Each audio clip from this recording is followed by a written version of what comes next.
नमस्कार STC family. मीत आणि मायाची love story आवडत आहे ना? मग चला व्हिडिओला पटापट लाईक करून द्या. झालं? थँक्यू. पण अजूनही 50% पेक्षा जास्ती प्रेक्षक असे आहेत जे आवडीने ही सिरीज बघतात, पण त्यांनी अजूनही सबस्क्राईब केलं नाही. तर नक्की सबस्क्राईब करा. तुमच्या लाईक्स आणि कमेंट्स आणि सबस्क्राईबनी मला असेच एंटरटेनिंग व्हिडिओज पब्लिश करायला प्रोत्साहन मिळतं. या व्हिडिओला लाईक करून कमेंट करायला विसरू नका. व्हिडिओवरची बेस्ट कमेंट पुढच्या व्हिडिओमध्ये फीचर होईल. तुम्ही जे प्रेम आजपर्यंत या सिरीजला दिलं त्याबद्दल खूप खूप धन्यवाद. यापुढेही तुमच्याकडून असंच प्रेम भेटेल अशी आशा आहे. सादर करीत आहोत कथेचा 56वा भाग, मायाची शॉपिंग आणि मेकओव्हर. हो का? बघूयात किती बिझनेसच्या गोष्टी होतात आणि किती प्रेमाच्या. मिश्किलपणे हसत लिशा बोलली. शट अप लिशा, काही पण बोलू नकोस. चल लवकर ड्रेस सिलेक्ट करू, म्हणजे अंकिताकडे थोडा जास्ती वेळ बसता येईल. विषय बदलत माया म्हणाली. दोघी मॉडर्न स्टाईल स्टोअरच्या आतमध्ये गेल्या. Good afternoon ma'am. स्टोअरमध्ये गेल्या गेल्या त्रिशाने त्या दोघांना ग्रीट केलं. मायासाठी ज्या प्रकारचे ड्रेस मीतने शॉर्टलिस्ट करायला सांगितले होते त्या सेक्शनमध्ये त्रिशा त्या दोघांना घेऊन गेली. वाव, या ड्रेसमध्ये तू एकदम बिझनेस टायकून दिसशील, एका ड्रेसकडे पाहत लिशा म्हणाली. मायाला तो ड्रेस ट्राय करायला लिशाने सांगितलं. माया ड्रेसिंग रूममध्ये गेली. तो ड्रेस घालून लिशाला दाखवण्यासाठी ती बाहेर आली. तिने समोर पाहिलं आणि तिच्या डोळ्यावर विश्वास बसत नव्हता. तिने स्वतःला एक चिमटा काढला आणि ती स्वप्नात तर नाहीये ना याची खात्री तिने करून घेतली. ड्रेसिंग रूमच्या बाहेर मीत लिशासोबत काहीतरी बोलत उभा असलेलं तिला दिसलं. मायाने तिच्या केसांवरून हात फिरवला आणि केस थोडे सेट करायचा प्रयत्न केला. हे माया, खूप छान दिसत आहे तुला हा ड्रेस. मायाला ड्रेसिंग रूमच्या बाहेर आलेलं पाहून लिशा म्हणाली. मीतने सुद्धा तिच्याकडे पाहिलं. मायाला ड्रेस एकदम फिट बसला होता. ड्रेसचा रंग आणि त्यात माया उठून दिसत होती. स्टोअरमधल्या प्रकाशाने तिच्या चेहऱ्यावर एक खास चमक आलेली मीतला दिसली. मीतचा श्वास थांबला. माया किती सुंदर दिसत होती. त्याला आधीपासूनच माहीत होतं की ती सुंदर आहे, पण त्या क्षणी तिला पाहून असं वाटलं जसं तो तिला पुन्हा पहिल्यांदाच पाहत आहे. क्षणभर बाहेरील गजबजलेली दुनिया त्याच्यासाठी अदृश्य झाली. मायाकडे पाहत तिच्या नजरेमध्ये तो अडकून गेला. परफेक्ट, अप्रतिम. नकळत त्याच्या तोंडातून शब्द बाहेर पडले. काय काय म्हणालास तू आत्ता? लिशा त्याच्याकडे पाहत म्हणाली. मीतकडून अशा प्रकारच्या कॉम्प्लिमेंटची तिला अपेक्षा नव्हती. मायाकडे तो एकटक बघत होता. तो काय बोलून गेला याकडे त्याचं लक्ष नव्हतं. मी म्हणालो की मायाला हा ड्रेस परफेक्ट दिसत आहे. लिशाच्या वाक्याने भानावर येत मीत म्हणाला. माया त्या दोघांच्या जवळ आली. मी तिथे आलेलं पाहून काय प्रतिक्रिया द्यावी हे तिला कळत नव्हतं. तो मायाची शॉपिंग पाहण्यासाठी इथे आला होता की त्याचा आणखी काही काम होतं म्हणून तो इथे आला होता याबद्दल ती विचार करत होती. माया, ड्रेस छान आहे, फायनल कर. माया त्यांच्या जवळ आल्यावर लिशा मायाला म्हणाली. मायाने ड्रेसकडे आणखी एकदा पाहिलं आणि मीतची काय प्रतिक्रिया आहे हे जाणून घेण्यासाठी ती मीतकडे बघू लागली. मीत, सांग ना परत एकदा, तू काय म्हणत होतास? माया, ड्रेसिंग रूमच्या बाहेर आल्यावर तू काहीतरी बोललास. लिशाने मीतला चिडवायच्या स्वरात विचारलं. मीत थोडासा अवघडला. पण लिशाने त्याचे ते शब्द ऐकले होते तर आणखी लपवण्यात काही अर्थ नाही हे त्याला लक्षात आलं. मी म्हणत होतो की मायाला ड्रेस परफेक्ट दिसत आहे. मीत न अडखळता बोलला. मीतला देखील हा ड्रेस आवडला आहे हे कळल्यावर मायाला छान वाटलं. पण मीत इथे यावेळी कशासाठी आला आहे हे अजूनही तिला लक्षात आलं नव्हतं. मीत, इथे येण्याबद्दल तू काहीतरी सांगत होतास, लिशा मीतला आठवण करून देत म्हणाली. माया ड्रेसिंग रूमच्या बाहेर आली त्याआधी ते दोघे ज्या विषयावर बोलत होते तो विषय मध्येच कट झाला होता. हां, मी म्हणत होतो की या एरियामध्ये एका क्लायंटला भेटायला मी आलो होतो. मला अचानक आठवलं की माया इथे शॉपिंग करायला येणार होती म्हणून सहज भेट द्यावी म्हणून आलो. मीत अचानक मॉडर्न स्टोअरला कसा काय आला हे लिशा त्याला विचारत होती. त्याचं मीतने स्पष्टीकरण दिलं. हो का? पण सुजय मला असं काही बोलला नाही, लिशाने त्याला प्रतिप्रश्न केला. मीत मुद्दाम मायाच्या शॉपिंगसाठी तिथे आला हे सत्य तिला त्याच्या तोंडून वदवून घ्यायचं होतं. त्याला याबद्दल काही माहिती नाही, अचानक भेटायचं ठरवलं म्हणून मला यावं लागलं, मीत म्हणाला. बरं ठीक आहे, कळलं मला, लिशा मिश्किलपणे हसत म्हणाली. खरं तर मीत मायाच्या शॉपिंगसाठीच मॉडर्न स्टाईल स्टोअरवर आला होता काल, म्हणूनच त्याने मायाला स्टोअरवर किती वाजता जाणार आहेस हे विचारलं होतं. हा ड्रेस फायनल कर माया, मीत विषय बदलत मायाने घातलेल्या ड्रेसकडे पाहत म्हणाला. ड्रेस फायनल करण्यासाठी मीतकडून जो होकार पाहिजे होता तो होकार मायाला मिळाला. काही सेकंदांसाठी सगळेजण शांत होते. मीत आल्याने त्रिशा देखील अवघडून गेली होती. त्रिशा, मला त्या सेक्शनमधले ड्रेस दाखवतेस का? लिशा त्रिशाला म्हणाली. मीत आणि मायाला शॉपिंगसाठी सोबत वेळ मिळावा म्हणून लिशा तसं म्हणाली. त्या दोघांना तिथेच सोडून त्रिशाला घेऊन लिशा दुसऱ्या सेक्शनमध्ये गेली. या सेक्शनमध्ये आता फक्त मीत आणि माया हे दोघेच होते. मीतने काउंटरकडे पाहिलं. मायासाठी शॉर्टलिस्ट केलेल्या ड्रेसपैकी एका ड्रेसवर त्याची नजर गेली. हा ड्रेस ट्राय कर आणि हा सुद्धा. मला वाटतं या दोन्ही ड्रेसमध्ये तू अप्रतिम दिसशील.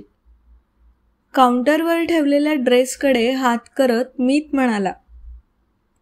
मीत, मला वाटतं सध्यासाठी इतकी शॉपिंग पुरेशी आहे. माझ्याकडे बरेच नवीन ड्रेस आहेत. मला आणखी ड्रेसची गरज नाहीये, माया बोलली. उगाच जास्तीचे ड्रेस खरेदी करायची तिची इच्छा नव्हती.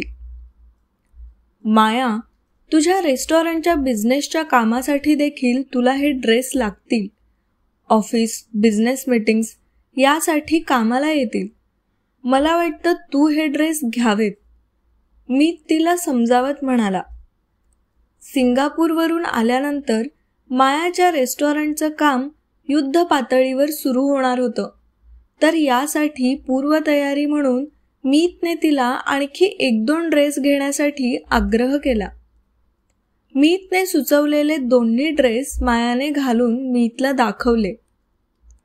खूप सुंदर, मीत तिच्याकडे पाहत म्हणाला. कुठलाही ड्रेस घातला तरी माया त्यामध्ये अधिकच सुंदर दिसत होती. ते सगळेच ड्रेस खरेदी करण्यासाठी मीतने तिला भाग पाडले. लिशा आणि मायाचा निरोप घेऊन मीत ऑफिसला परत निघाला. माया आणि लिशा ड्रेस शॉपिंग करून अंकिताच्या ऑफिसकडे निघाले. हॅलो अंकिता, अंकिताच्या ऑफिसमध्ये प्रवेश करत माया आणि लिशा म्हणाल्या. मीतने तुला मेकओव्हरबद्दल काय सांगितलं आहे मला माहिती नाही, पण मला यामधलं काही फारसं कळत नाही, माया अंकिताला म्हणाली. अंकिता ही खूप प्रसिद्ध स्टायलिस्ट होती आणि तिच्या हाताखाली बरेच आर्टिस्ट होते जे हेअर, मेकअप, ड्रेस आणि अशा बऱ्याच गोष्टींवर काम करत. मायाने काही वेळापूर्वी खरेदी केलेले ड्रेस तिने अंकिता आणि तिच्या टीमला दाखवले. अंकिताने टीमला त्यानुसार काही सूचना केल्या आणि तिची पूर्ण टीम मायाच्या मेकओव्हरसाठी काय करता येईल यासाठी काम करू लागली. तोपर्यंत अंकिताने मायाच्या हेअर सेटिंगसाठी एका आर्टिस्टला बोलावलं. ती आर्टिस्ट मायाचे हेअर सेट करून देऊ लागली. माया, प्रामाणिकपणे एक गोष्ट मला सांगावी वाटते. मला वाटतं मीत आणि तू प्रेमात आहात. मायाच्या शेजारच्या खुर्चीवर बसलेली लिशा म्हणाली. असं नाहीये लिशा, मला वाटतं की आमच्या नात्यामध्ये थोडा बदल झाला आहे. म्हणजे आम्ही आधी जसे होतो आणि आत्ता जसे एकमेकांसोबत वागतो यात खूप फरक आहे. पण याला प्रेम म्हणायचं की आणखी काही हे मला समजत नाहीये, माया बोलली. माया विचार करू लागली. लिशा आत्ता जे म्हणाली त्यामध्ये किती तथ्य आहे हे तिला माहिती नव्हतं. पण मीत आणि तिच्यामध्ये जे नातं होतं ते नक्कीच मैत्रीच्या नात्याच्या पुढचं होतं. मीत आणि माया दोघांमध्ये हळूहळू प्रेमाचं नातं खुलत आहे याची जाणीव मायाला होत होती. पण त्यासाठी तिचं मन पूर्णपणे तयार आहे की नाही याबद्दल तिला अजूनही शंका होती. पण काय प्रॉब्लेम आहे? तू आणि मीत दोघे पण प्रेमात पडूच शकता. नवरा बायकोचं नातं असंच असतं असं मला वाटतं. जर तुमचं अरेंज मॅरेज झालं असतं तर तुम्ही लग्नानंतरच प्रेमात पडला असता. लिशाच्या वाक्याला दुजोरा देत अंकिता म्हणाली. हो, पण माया, माझ्यावर विश्वास ठेव. मी तसा कधीच नव्हता. तुझ्यासोबत लग्न झाल्यापासून तो खूप बदलला आहे. तो आज चक्क तुझ्यासाठी शॉपिंगला आला. त्याला चांगल्या प्रकारे ओळखणाऱ्या कुणालाही हा मोठा धक्काच असेल. हा खूप मोठा बदल आहे माया, आणि त्याचं तुझ्यावर प्रेम असल्याशिवाय इतका मोठा बदल होऊ शकत नाही, लिशा मायाला समजावत म्हणाली. मायाला लिशाचं आणि अंकिताचं म्हणणं पटत होतं. मीतच्या वागण्यामध्ये भरपूर बदल झाले आहेत याबद्दल तिला काही शंका नव्हती. पण मायावरच्या प्रेमामुळेच या गोष्टी झाल्या आहेत का याची तिला आणखी खात्री नव्हती. हे बघा मैत्रिणींनो, त्याच्यामध्ये बदल झाला आहे हे मी मान्य करते. पण प्रेमामुळे हा बदल झाला आहे की त्याच्यामागे आणखी काही कारण आहे हे मी खात्रीशीररित्या सांगू शकत नाही, माया म्हणाली. आणि माझ्याबद्दल विचारशील तर मी आत्ताच एका मोठ्या ब्रेकअपच्या धक्क्यातून बाहेर आले आहे. यावेळी प्रेमासारखा निर्णय घेताना मी थोडी जास्तीच काळजी घेईन, माया बोलत होती. मायाचा मेकओव्हर करत करत त्या तिघांनी आणखी बऱ्याच विषयांवर गप्पा मारल्या. सिंगापूर ट्रिपसाठी त्या दोघांनी मायाला काही टिप्स देखील दिल्या. अंकिताच्या टीमने मायासाठी सिंगापूर ट्रिपसाठी पूर्ण स्टायलिंग किट तयार केलं. कधी कोणता ड्रेस घालायचं, त्यावरची ज्वेलरी, हेअरस्टाईल, मेकअप अशा अनेक गोष्टीचं स्टायलिंग किट तिला बनवून दिलं.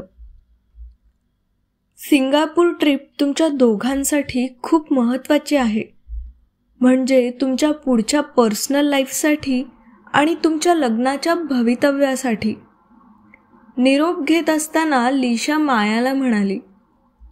तिघांनी एकमेकांची गळाभेट घेत निरोप घेतला. माया सिंगापूरवरून आल्यानंतर भेटायचं त्यांनी ठरवलं.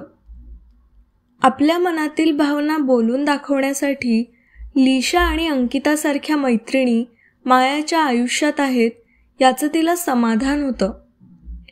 अंकिताच्या ऑफिसमधून माया घरी परत आली. आजोबा लिव्हिंग रूममध्ये TV पाहत बसले होते. तिने आजोबांना ड्रेसची शॉपिंग दाखवली.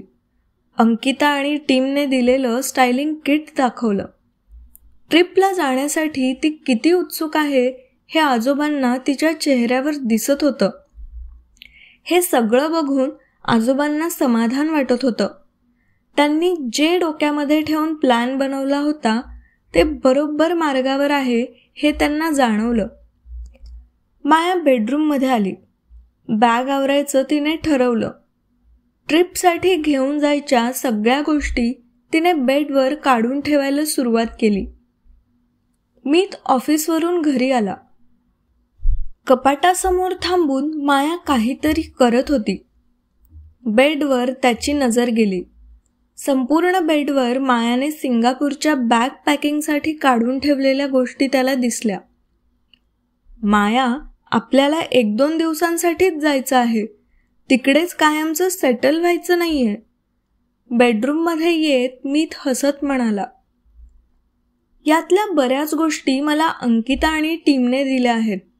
स्टायलिंग किट आहे हे. सकाळी शॉपिंग केलेल्या ड्रेससोबत 2-3 एक्स्ट्रा ड्रेस मी घेतले आहे, कुठे बाहेर जायचं झालं तर, माया त्याला म्हणाली.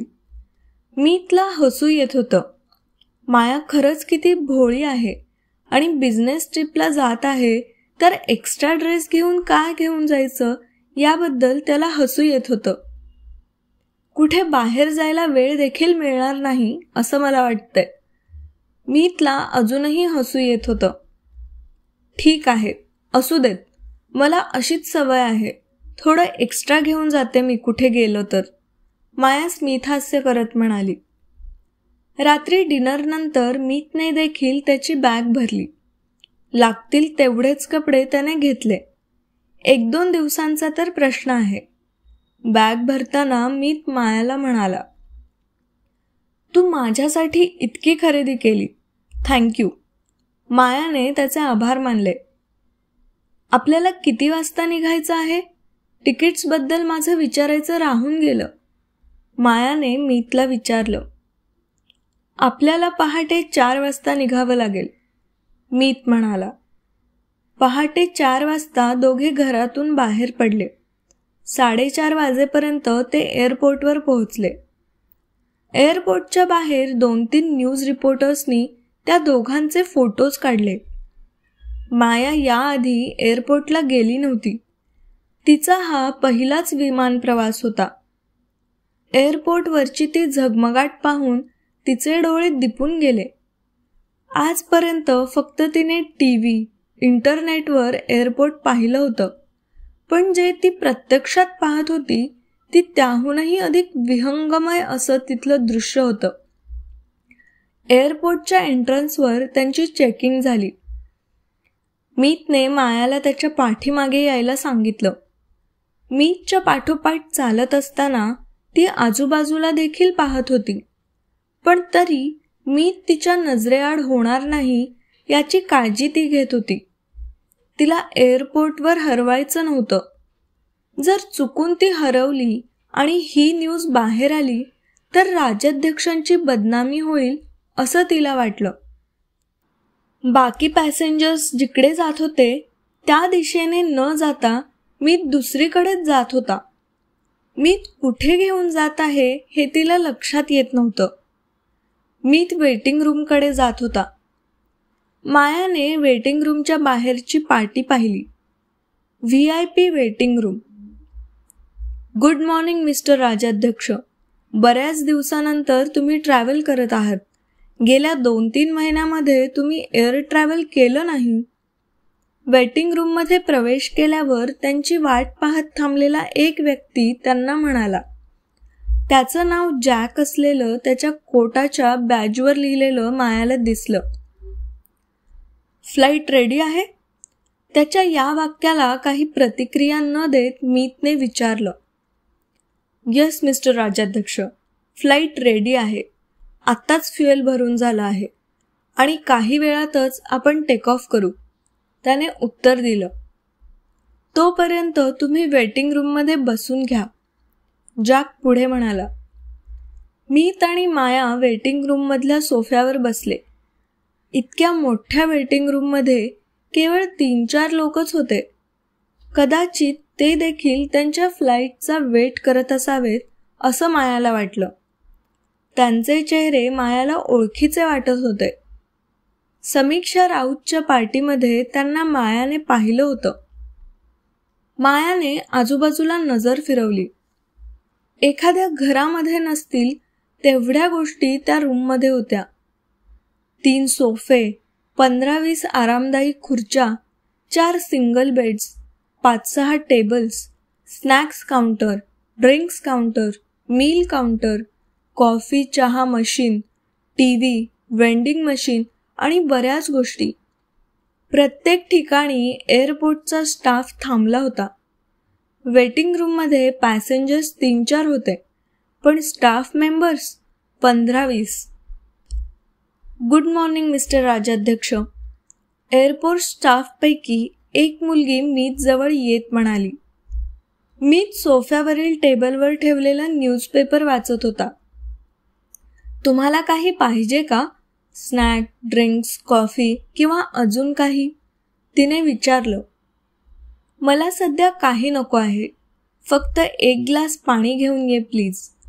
मीतने पेपर वाचतच तिला सांगितलं. इतकं छान तयार होऊन आणि मेकअप करून देखील मीत सारखा मुलगा आपल्याकडे ढुंकूनही पाहत नाही, यामुळे तिला वाटलेलं वाईट ती लपवू शकली नाही. नक्की मिस्टर राजाध्यक्ष. मॅम, तुम्हाला काही पाहिजे का? चेहऱ्यावर खोटं स्मितहास्य आणत तिने मायाला विचारलं.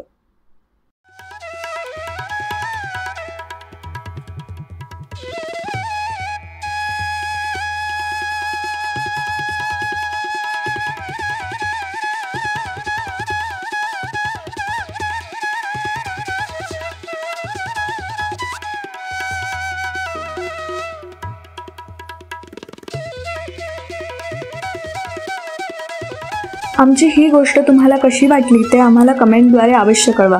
गोष्ट आवडली असेल तर लाईक आणि शेअर जरूर करा आणि पुढील भाग ऐकण्यासाठी आमचं चॅनल स्टोरी टेलर्स कंपनीला नक्की सबस्क्राईब करा आणि बेल आयकॉन प्रेस करा.